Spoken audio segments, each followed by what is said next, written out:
طيجة نزلت 3 انواع جداد. نزلت خل وملح، كوريان تشيكن، ومخلل الشبت والجبنه البيضاء. وده على فكره انا ترجمته عشان انا مش ضليعه في اللغه الانجليزيه.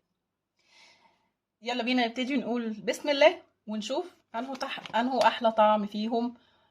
ويا مساء التفاح، تابعني ونرتاح. مبدئيا سعر اي واحد فيهم 20 جنيه. نبتدي مع بعض بالخل والملح. ده كمية من جوه تقريبا ربع الكيس كالعادة يعني. مضلع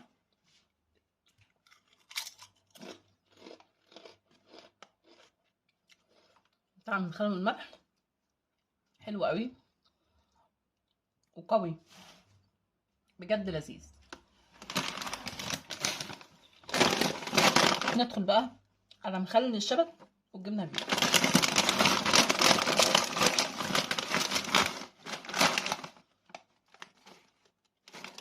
الريحه حلوه وقويه كتير يعني، برضو ربع الكيس او عشان ما اكونش ظالمه تلت الكيس.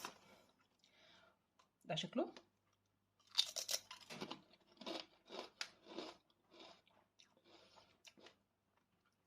طعم الشبت باين فيه قوي، تحس ان هو مدي على الليمون، فيه طعم قوي.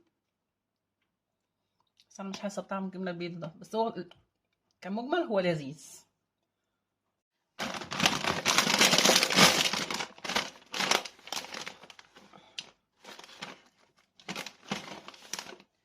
شايفين بتاع ريحته فريخ قوي.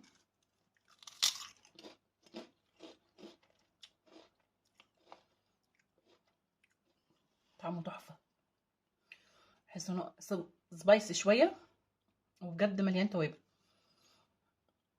بجد لذيذ قوي، لو جربتوه هيعجبكم.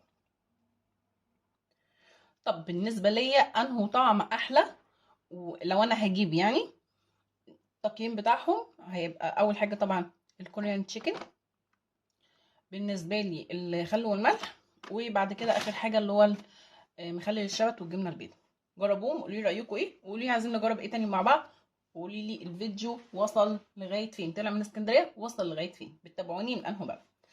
ما تنسوش لايك وشير ومتابعه فضلا وليس امر. حطوا لي قلب. باي باي.